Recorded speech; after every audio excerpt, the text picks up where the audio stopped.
Hey guys, this is Yoda. This will be my Protection Paladin guide for the War Within Season 1. We'll be focusing on Mythic Plus. I recently announced that I will be maining Prot Paladin, at least at the beginning of the War Within Season 1. Basically, the response I got from every single person was, what the hell, I thought Paladin was complete trash, why are you playing it? Basically, for all of beta, everyone that tested Prot Paladin was playing Lightsmith. Maybe a couple people tried Templar, 1 or 2 keys, and then immediately swapped back. Since then, Lightsmith ate some pretty massive stealth nerfs. I don't know what it is with Blizzard and nerfing or changing Paladin without making patch notes, but Holy Armaments and Sacred Weapon basically got, or rather Sacred Weapon got halved in damage. And then once we all noticed that, everyone was like, okay, Prot Paladin's doomed. You just do no damage.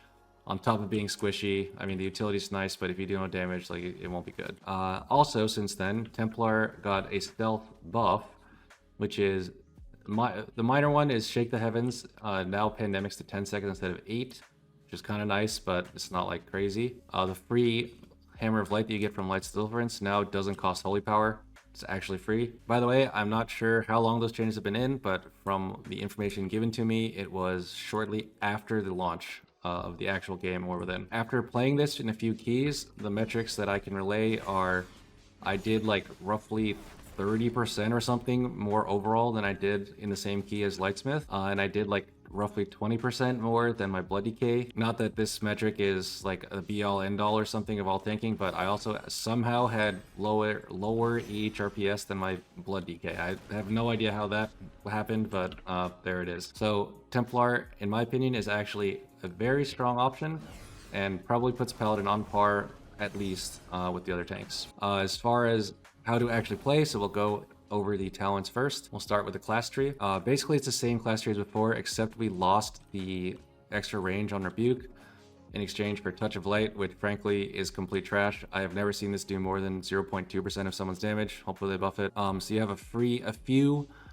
floater points. We've got Blessing Protection, Fist of Justice, you can put 1 or 2 points. Freedom, all of these are like situational talents that you don't always need, but usually will want to take.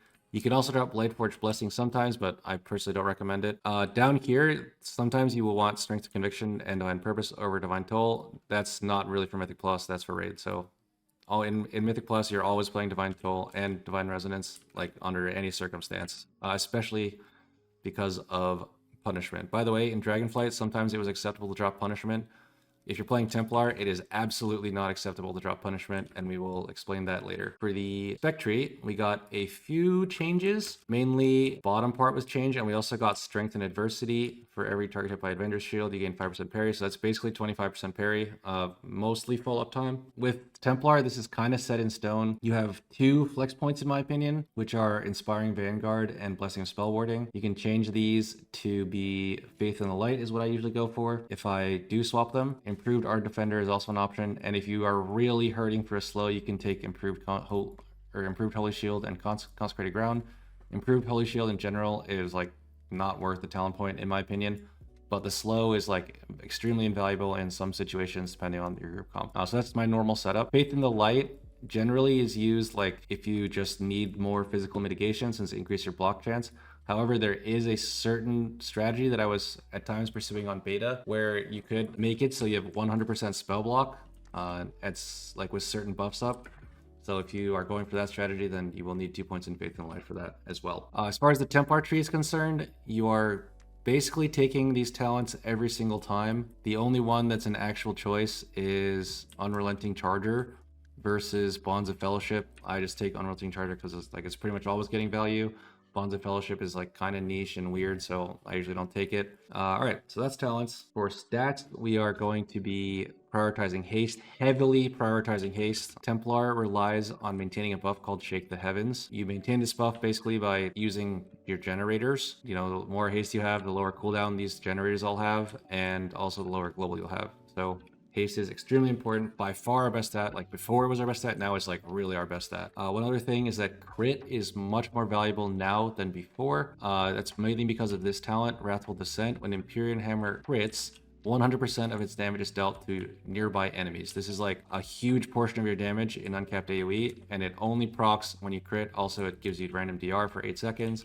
But I think usually you're like critting once every 8 seconds for sure. So that part doesn't make crit super necessary. But anyway, The crit proccing the AoE damage from this is very, very important. So crit is extremely important for damage. I would say it's your second most important stat.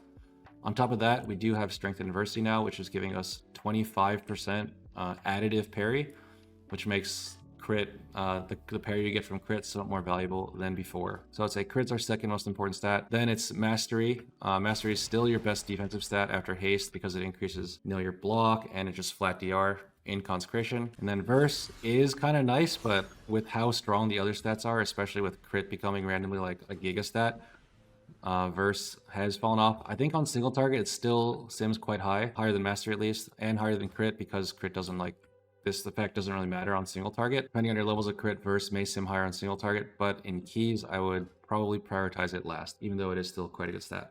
For Trinkets, so there was massive Trinket tuning after basically everyone stopped playing beta, so it's kind of hard to tell exactly what's good.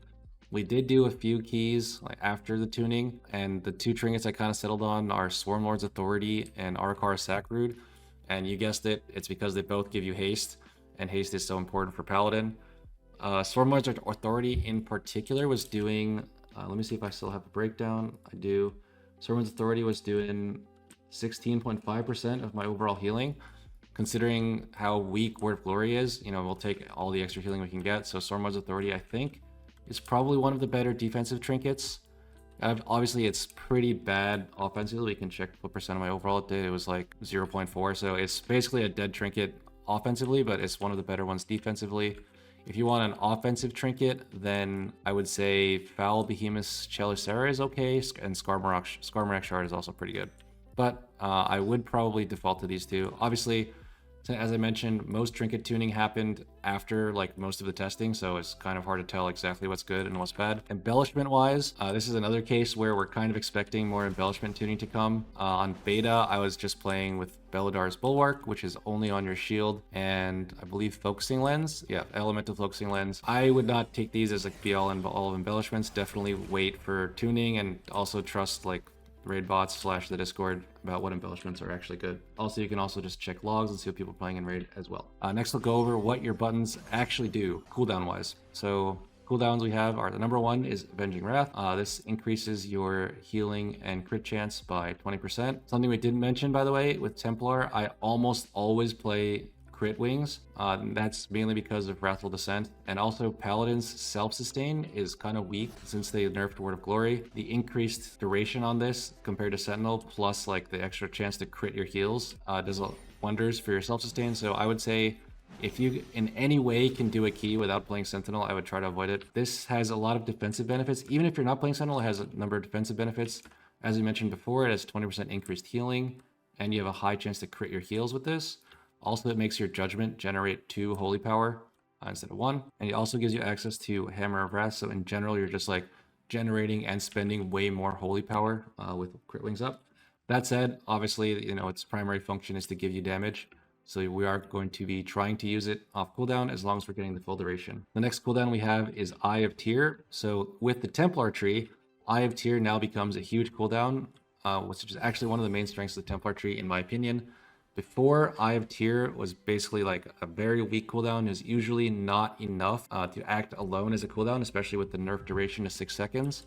However, with the Templar tree, the biggest change is we get Sacrosanct Crusade, so it gives you a 15% max health shield on top of whatever it usually does. And it also gives you Aspect to Hammer of Light, which is going to heal you again when you use it. So it's 15% of your max health on the tier, and then 15 more with Hammer of Light, plus 2% for each additional enemy hit. And I believe that does scale with Verse. On top of that, the Hammer of Light is going to refresh your Shake the Heavens buff, which is very important. So Eye of Tyr, we're trying to use off cooldown for 2 reasons. One, we need to maintain Shake the Heavens, which we'll go over later. And number 2, the extra shielding and healing is like kind of a lot. So we just want to be sending it off cooldown, not only for damage, but also just so our class can actually play the game. Next, we have Divine Toll. So we also want to be using this as much as possible since it just throws a bunch of shields out. Basically does a lot of damage and also interrupts anything. It's really good for gathering. It is kind of worth it sometimes to hold this so you have it on pull. It's much more valuable on pull than later in the pull. One of the main reasons for that nowadays is because using the global on Divine Toll, if you don't actually get an interrupt, is very costly because it doesn't extend Shake the Heavens. I guess we'll go over that later. But do keep in mind, this is a very powerful cooldown, both defensively and offensively. It's powerful defensively because it procs Bulwark of Order, and it gives you a pretty big shield when used in AoE. Defensively, you also have Ardent Defender, so this has a very, very short cooldown. It's 1.4 minutes baseline. However, we do have Resolute Defender, which reduces the cooldown by 2 seconds every time we use a spender. So realistically, it probably has, I think, like 40 seconds cooldown-ish. Kind of depends on your haste and what you're fighting / how many interrupts you get. One thing you usually do is like on pull, usually send it with wings and tier, and then after wings is over, it's usually back. Try to use the short cooldown of this as much as you can. It also comes with a cheat death effect, so it's very, very effective against tank busters. Anything that would have killed you usually just like puts you to 20% instead. So you can use this alone against any tank buster, almost like no matter how hard it hits. Ardent like plus Consecrate is basically already enough to survive any tank buster. Although do make sure like you have a Word of Glory or Shining Light proc saved up afterward, because you're going to be extremely low after it saves you. The next two cooldowns we have to talk about are Guardian of Ancient King and Divine Shield. So Guardian of Ancient Kings has a very long cooldown. It says 5 minutes, but it's reduced by 2 things. It's reduced by Righteous Protector, and it's also reduced by Gift of the Golden Valkyr. Realistically, I think it usually has roughly 2 minutes, but that can change very easily depending on how many shields you're throwing, how many spenders you're doing, what your haste is, lost, etc. So the general rule for this is to not use it if you can use anything else except bubble, and also don't overlap it with Ardent or Tier, and generally don't overlap it with wings too, but sometimes you need to. The reason is that it's such a powerful cooldown, reducing all damage you take by 50 seconds or by 50% for 8 seconds, and overlapping it also means you'll probably have downtime later. Next, we're gonna talk about bubble. So this says 3.5 minutes, but it is also reduced by Resolute Defender. Realistically, it's actually shorter than a 2-minute cooldown, I think, depending on, situation as always. So this immunes you to pretty much anything. You can use this either to stand and stuff, but usually you want to use it as a filler cooldown after the rest of your stuff is on cooldown. Whether you use Guardian of Ancient Kings or Bubble kind of depends on the situation. I generally prefer to use Guardian of Ancient Kings before Bubble, but a lot of people prefer to use Bubble first. It really just depends on what key you're fighting and how effective Bubble is. Bubble can also be used to immune certain tank busters. For instance, there's a bunch of tank busters in City of Threads. Like one gives you a nasty healing absorb, one gives you like a soak that the whole group has to do, and Bubble immunes both of those, which makes them very, very easy to deal with. Bubble is also particularly effective in the raid, so watch out for effects there if you do happen to raid on Prot Paladin. It's one of the main reasons Prot Paladin is considered decent in the raid. Another cooldown you have access to is Blessing of Spellwarding. So unlike Blessing of Protection, if you spellward yourself, mobs will still continue to attack you. However, the magical effects that they do are going to be immune. For instance, in Mist of Turn of Scythe, there's like some mobs that melee really hard, but they also have a magical buster. So if you Blessing of Spellwarding yourself, then basically you're only taking damage from their melees, which is a lot easier to manage. Lay on Hands with Templar is used on yourself a lot more often than allies. As well, I keep saying we'll go over this later, but extending Shake the Heavens is very, very important for Templar. And using Word of Glory is a global that does not extend Shake the Heavens, so there are actually times when you will lay on hands yourself instead of Word of Glory yourself for that. There's also, this is not actually a cooldown, but it's a buff you need to track.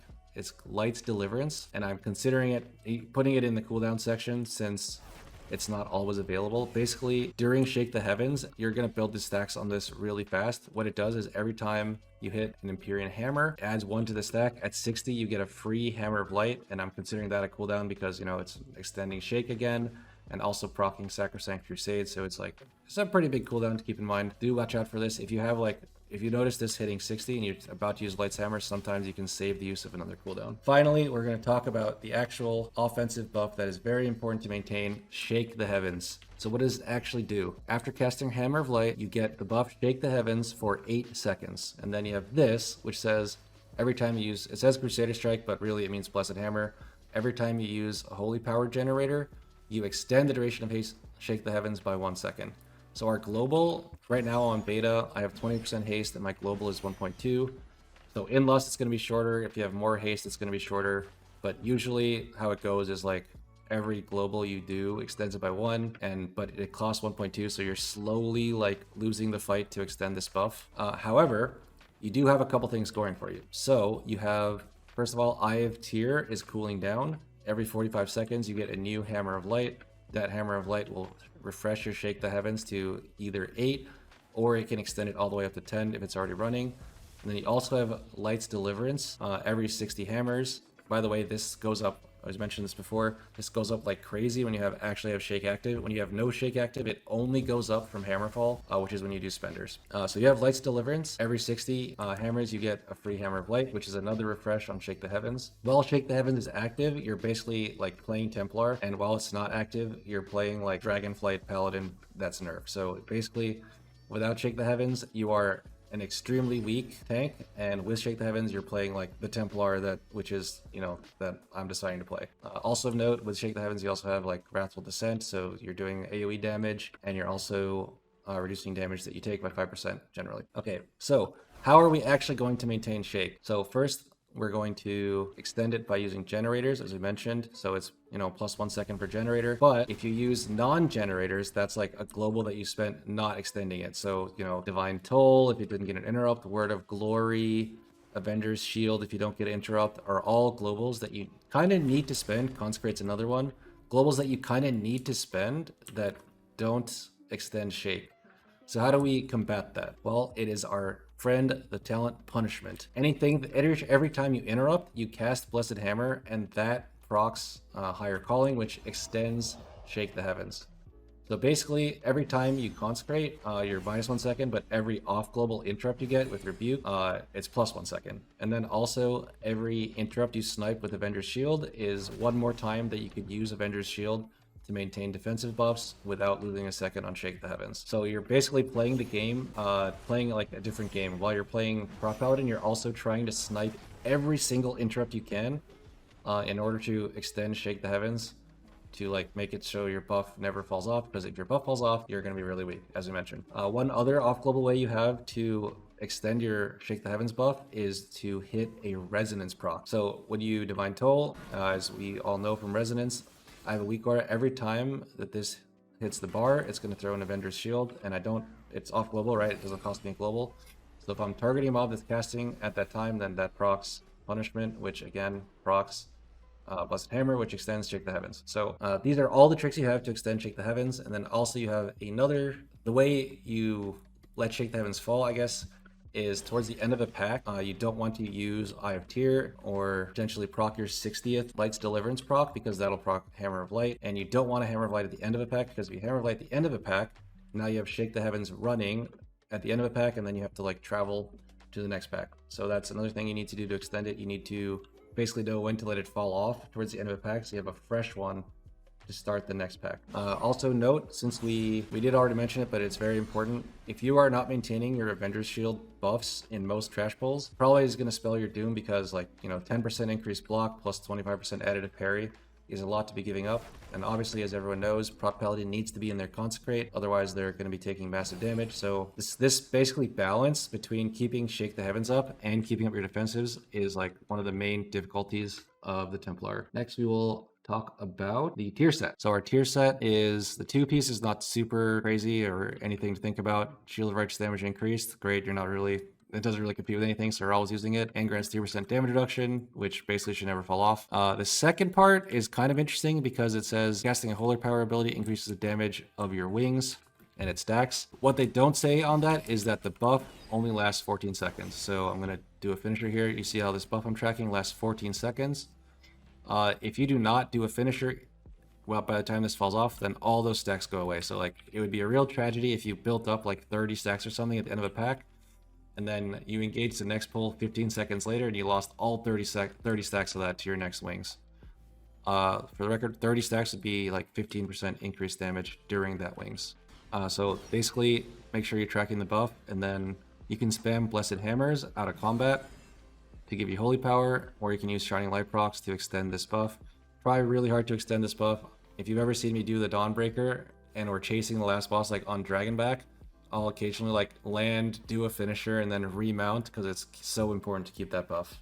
You also do a couple changes in your priority to maintain Shake the Heavens. I haven't actually checked anything with any APL. This is just from a couple days playtesting. But basically, during Wings or in Execute, you have access to Hammer of Wrath. So it's kind of unlikely that you'll run out of a generator to use. So you can just use generators and follow the normal rules, which is Judgment over Hammer of Wrath over Blessed Hammer. For strictly damage, we never want to use Avenger's Shield since it has a chance to drop Shake the Heavens. However, remember, you do need to Avenger's Shield to keep your defensive buffs up. So basically what I try to do is I only Avenger's Shield if I'm going to get an interrupt, which procs punishment, which extends Shake the Heavens, or if I'm really going to die, I'll use it to maintain the defensive buffs. Outside of wings, you don't no longer have access to Hammer of Wrath, and you don't really want to push Avenger's Shield, so that basically means you have a 2-button rotation with Judgment and Blessed Hammer. Basically, you want to use Judgment first, but you want to keep these, since these are both on a charge system, you want to keep both like cooling down.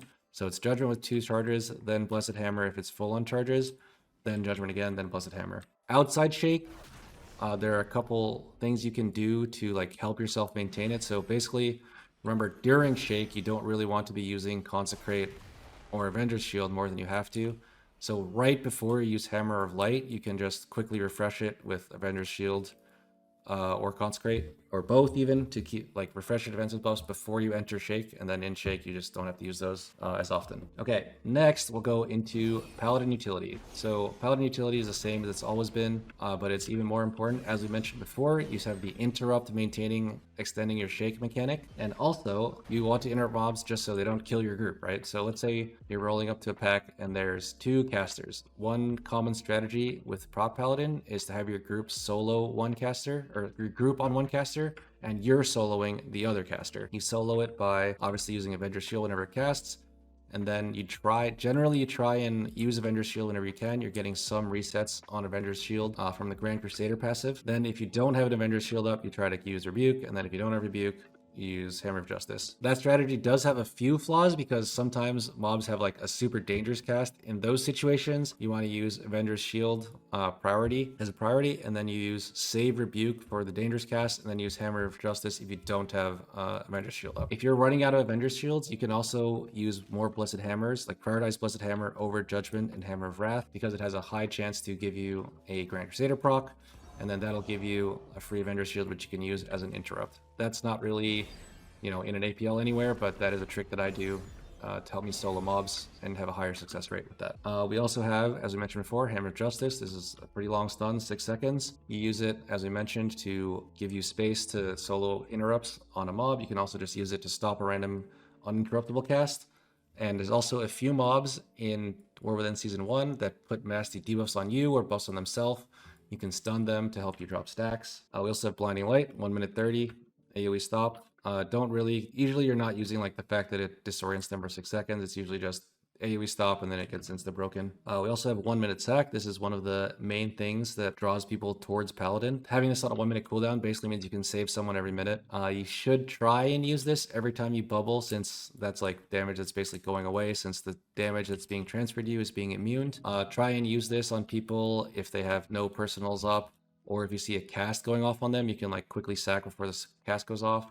Or if you notice they're getting bullied, they just get like, the boss is just picking them over and over again with mechanics. You can also throw a sack to help them out. We also have Blessing of Spellwarding. So I mentioned this is used on yourself very often in War Within Season 1, since there's a lot of magical hits on you, and we don't really have enough cooldowns to maintain full uptime. So this is like basically used if you don't have any cooldowns, or if something's super nasty and you want to save your other cooldowns, you can use Blessing of Spellwarding on it. It can also be used on your allies. Basically, you can use it if healing's really tough, or if you don't have sack and you need to save someone, or if something's making them move, you can use it on a caster so they can just stand still in DPS. That's also really useful. We also have Blessing of Protection. So this can be used, generally you want to use it on other people, because if you use it on yourself, it makes it so all the mobs that you have aggro on won't melee you, they'll still melee your team. You should have a cancel bot macro bound. I have it here. So you can occasionally use it on yourself. So the way you use it on yourself is, let's say you're fighting one boss. It's generally used when you're fighting one boss and he's doing like a physical buster and you want to immune it. So you can pre-taunt him. Okay, taunt doesn't work, but you can pre-taunt him into bop yourself, and then as soon as his tank buster goes off, you cancel aura the bop, and then the boss will go back to hitting you and you'll have immune the tank buster. You can also use it to drop debuffs on yourself, but just say like, hopefully you're in comms with your group and you're like, hey, I'm gonna bop myself, get ready to run away, and you're just like bopping in 3, 2, 1. They all run away, you bop yourself, and then they come back and fight. Obviously, you're not in comms all the time, so sometimes you just need to bop yourself and then insta-cancel it and just pray that they don't get meleeed. Sometimes it happens, sometimes it doesn't. You can also use it on your allies, of course. There are a few damage events in the War Within that are physical. I think the first boss of Necrotic Wake is really weird, and it's like a physical magical hit or something. And there's also some AoE hits that are magical. You can also use it on your allies if they randomly get aggro.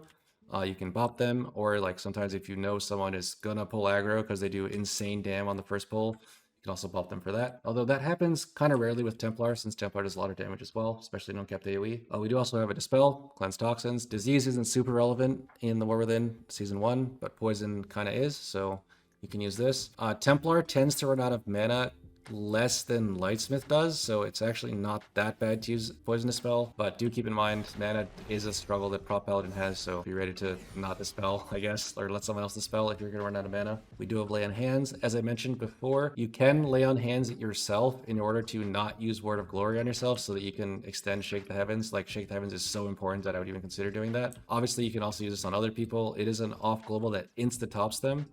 Generally, you don't want to just be like slamming this for fun. You want to use it if you know it's going to save someone, since it's a super long cooldown and it's so powerful. But also don't be shy to use it, because if you go the whole queue without using it, then that's probably a mistake as well. We also have Blessing of Freedom. This immunes any slow and also makes you immune to slow. It's actually subtle, but it's 2 effects. It makes it so slow effects cannot be applied to you, and it also removes slows from you. And sometimes if a slow cannot be removed from you, it makes it so that you are like not affected by it, and then when Blessing of Freedom falls off, you're affected by it again. It kind of depends on the debuff, so it's hard to say that it doesn't really have a hard and fast rule. It's kind of just a debuff by debuff situation. There are also weird situations where you can freedom someone and a debuff that would have been applied to them that has like 2 effects, like a slow and something else, will just get completely immune by the freedom. It really just depends on the debuff, so you kind of have to, it kind of just comes with experience what it does on which debuff. Traditionally, Paladin also does have Word of Glory, which can be used on others. However, with the changes in the War Within, it's very, very ineffective to use this on others. For instance, if you notice, it has a special ability for protection. With casting yourself, it heals. The heal is increased by 300%. On top of that, Word of Glory is healing by like for record low numbers. If you notice, the number on the tooltip is 400,000, and I have 7 million health, which is like an insanely bad ratio compared to other seasons. Also, you'll notice that the Hand of the Protector talent, this used to say 200%, and now it says 100%. So Paladin off healing from Word of Glory has been nerfed like through the ground. It's like very, very impractical to actually use Word of Glory to save someone or to maintain healing on someone. You can use it, like you notice that you think your healer is going to be like just barely short of saving someone. You can use it to like quickly help them out, but it's not going to be like carrying off healing by any means, even though that was possible in the past. So for random tricks, as of right now, you can pre-stack your tier set. I don't even know how high the stacks could go, but surely that's probably going to get hotfixed, because like pre-building a 50% damage amp before the key sounds kind of broken. Just make sure you have 2 Shining Light procs going into the countdown, so you just extend it with Shining Light. Then just Blessed Hammer 3 times on the way to your first pack, and you should be able to keep the buff as the key starts. There's also a couple macros I use for Protection Paladin, which are very important. So number 1 is Focus of Ender Shield. It's pretty simple. You just set a target to focus. Then I have it on Control 4. So let's say there's 2 casters, right? Training Dummy Skull and Training Dummy X. And I'm responsible for soloing Skull, but X is like a higher priority, so I can be like targeting X, throwing my normal skills at him, and then Skull's casting, boom, Focus of Ender Shield, right? Another way to take advantage of that, obviously, is your Focus Kick, but everyone knows that. Everyone has Focus Kick surely at this point in Mythic Plus. But also I have a macro, or not really a macro, it's a keybind to target my focus. I have it on Control F, but you can put it on whatever you want. So that's useful mainly for resonance or for Hodge. So let's say I'm trying to solo 2 casters, right? I'm soloing X, but also Skull. So I could Divine Toll, then like X cast and I shield him, and then like, oh shit, Skull's casting. I can quickly target focus, and then throw the resonance shield at him as it's hitting if you have like a tracker, you can see when your shield's about to come out, you can like quickly target them before the shield comes out. It's also randomly useful for targeting like a priority mob. If you're like quickly clicking through nameplates, you can pick the priority mob and then do whatever you want to him, like damage or a Hodge or whatever you want. Target focus macro is useful for that. Some other macros, which I don't use, but other people swear by, is mouse over macros. So you can like, I'm not going to put any in this guide, but you can search on the internet, like mouse over sack, mouse over lay on hands, mouse over Word of Glory. blessing from spell warding, plus protection, whatever. Those are kind of useful if you are a mouse over player. There's also another macro you can do, which I actually don't have on my bars right now since it was beta, but I'll write it out for you here. It's going to be cast. It's going to be like, I'm going to call it spell warding friend. So let's say before the key starts, you know at a certain point in the key, you're going to have to spell wording something. You can just enter their name, like /cast at player name. Let's say I was going to heal this priest Megs. I can say /cast at Megs, blessing of spell warding. You can do that for spell warding or sack or whatever. That is a useful macro to have. Another one is sack target of target. So I did use this quite a bit in Dragonflight. I have not quite found use for it in War Within, but I'm sure it'll come up at some point. And it's /cast at target, blessing of sacrifice. One thing I can already think of would be Blightbone, the first boss of Necrotic Wake. Let's say he's like targeting someone and you want to quickly sack the target. You can just put this on your bar. And then let's say he's targeting someone, but you don't want to like target their frame. You can just cast /cast at target. That is pretty much most of the tricks that I have for Prot Paladin. A lot of the other stuff was covered in previous sections that I would consider a quote-unquote trick. Note that Prot Paladin is very deep, and I kind of made this guide relatively quickly. There will be a doc version, so be sure to check that for any updates. Also, Templar is kind of like, I guess, young in the study since I've only been playing it for like a few days. I'm sure more things will be discovered, and I will try to document them in the document version of this guide. And also, you can always check in on the stream since Prot Paladin is my main. I'll probably be playing it a lot, and you can always ask questions there. All right, that is it for the guide. Thank you all for tuning in. Peace out.